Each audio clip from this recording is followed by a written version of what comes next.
What's a good word, everyone? It's your boy DKB here. I just want to say thanks for all the support. The channel's been steadily growing, and the number you see below, you can drop a text, shoot a voicemail, any ideas, topics, collabs, etc. you guys want to see. I'll include them in future videos and live streams, and I'll catch you again. Be easy. What's a good word, Jets fans? It's your boy DKB here, and Aaron Glenn wrapped up his first week of training camp, so I wanted to give you guys my top takeaways and storylines.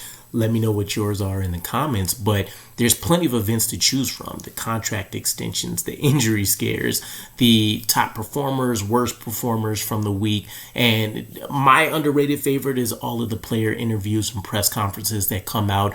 You get a chance to see a little behind the scenes or hear a little behind the scenes about player development, off-season tendencies and practices, differences between regimes, a couple interesting situations about players that may be switching up positions or being asked to do new stuff. So plenty of fun.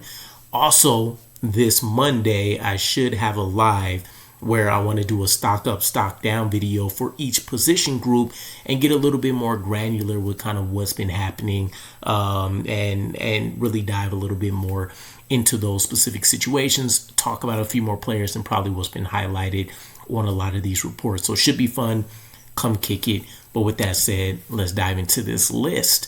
So one of the first things I want to talk about is what feels like more players starting to speak out about differences between Aaron Glenn and Robert Saleh and how these teams have been led, but two specific situations. One, about a month ago now, maybe a month and a half, something like that, Mark Sklarfta kind of dropped the bomb on us about a conversation he had with Aaron Rodgers, where Rodgers was said to have gone on like a 25-minute diatribe, completely flatlining the coaching staff and kind of everything involved with the run game for the New York Jets, right?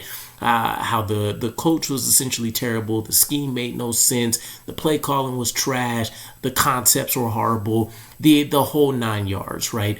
And on paper, if you were to compare to just the random maybe NFL viewer, what the coaching staff under Robert Saleh looked like last year versus Aaron Glenn's new staff, you can make an argument that Robert Saleh probably is better, right? You have a veteran coach. You have Aaron Rodgers and essentially everything that he set up and wanted. So kind of that mastermind behind the scenes, CEO, player, coach type situation.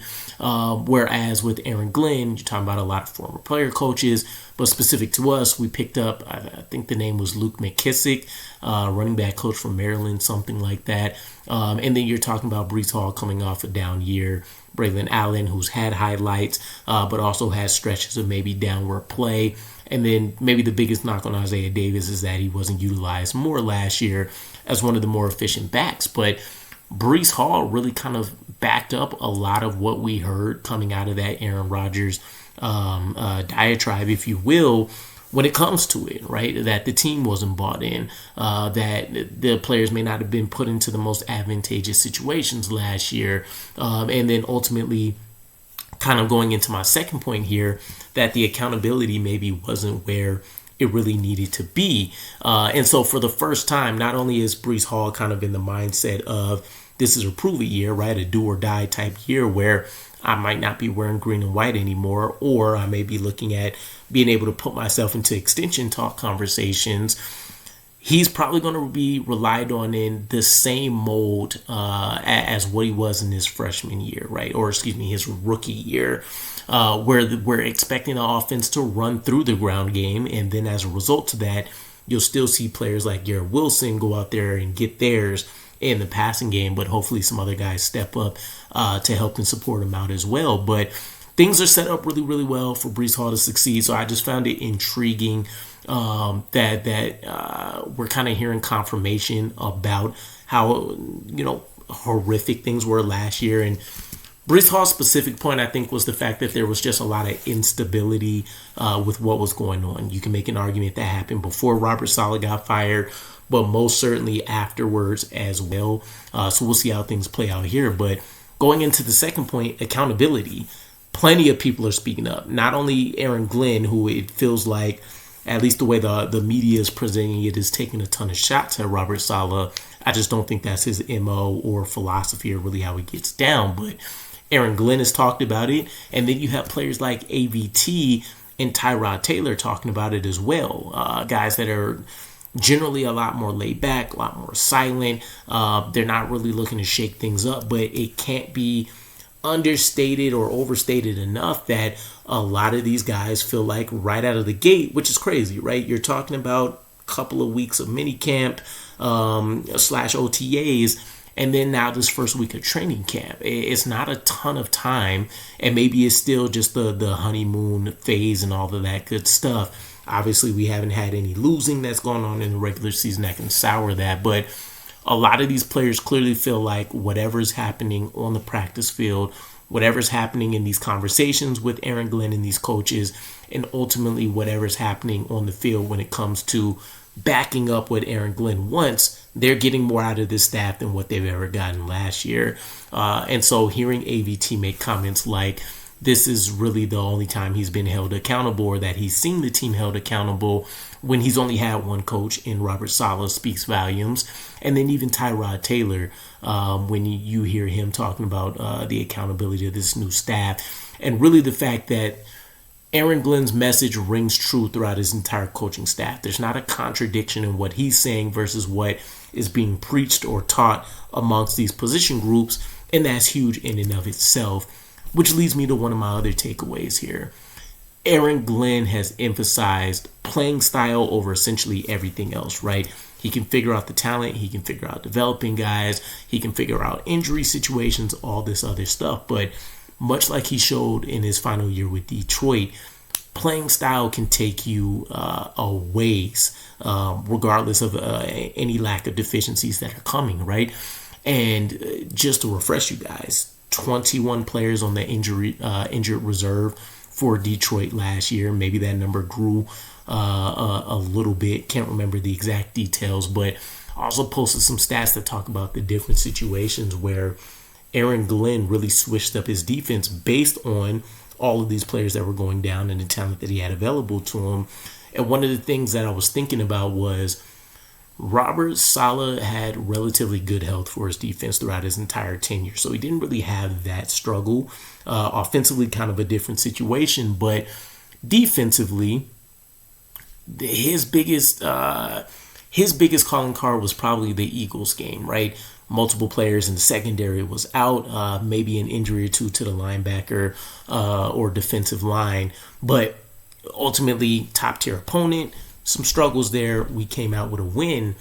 Aaron Glenn's done this on a much larger and much longer timeline and scale, right?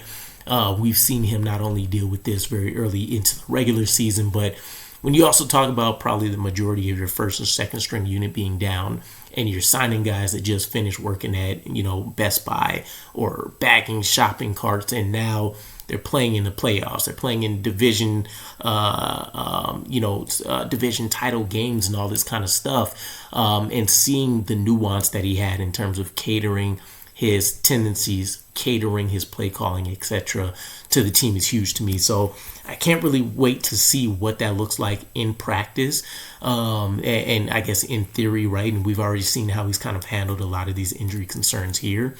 And then one of the other pieces is we've seen him chip away at a lot of the issues that have caused problems for us before. And from a field performance standpoint, penalties, right? Leading the league, if I recall correctly, and I think the number was like 58 penalties.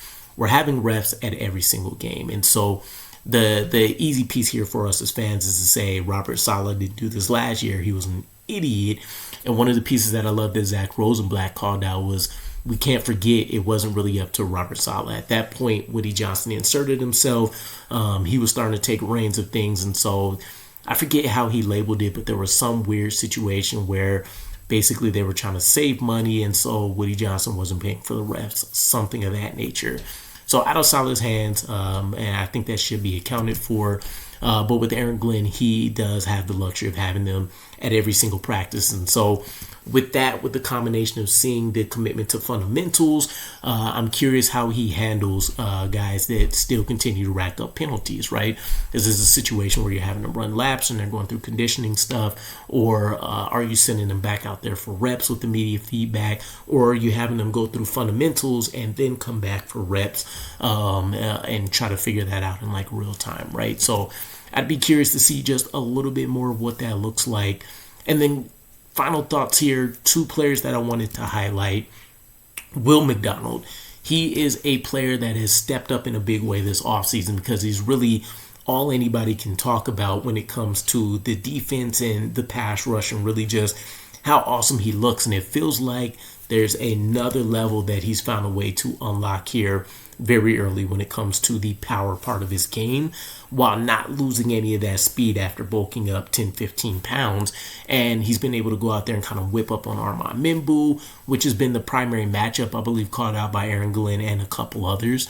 So I'm really happy, right? It wasn't just a short couple years ago where we wanted to claw out Joe Douglas's eyes for picking a guy when we had other needs, wide receiver, offensive tackle, and to see him come to this point to where now we're celebrating him as if he can be a all-pro, perennial all-pro type player for us, and really shore up things for the foreseeable future and kind of be the Olu and Armand Mimbu of the defensive line on the edge, right?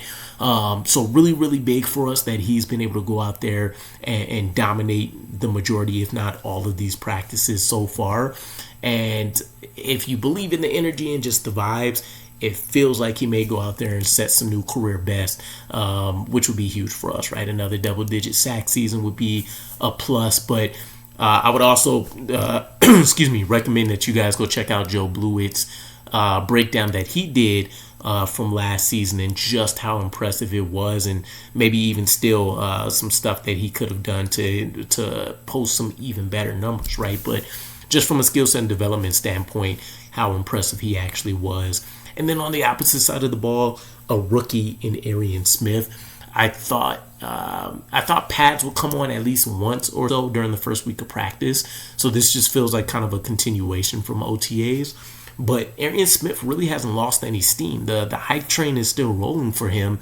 And it's been a point that across the last couple practices he's had now, Nick Faria, among a couple others, have pointed it out that balls that have come his way haven't hit the ground, right? He's catching everything that's coming his way on top of still being an easy speedster that can get downfield and do all of these different things. And it's kind of still living up to the Deshaun Jackson comparison so far. So much like I did in my breakdown, where I highlighted he had a lot going on, not only the injuries, but he self-admittedly was more focused kind of on track and what was happening there than on the football field, and really just not having the attention to detail to improve as much as he could have on the football field. So I'm really hyped for him, and it definitely feels like he can make a strong case to end up being wide receiver 2 instead of just being a guy that we hope can see the field, 10 to 15-ish plays and hit on something big at least once throughout the game.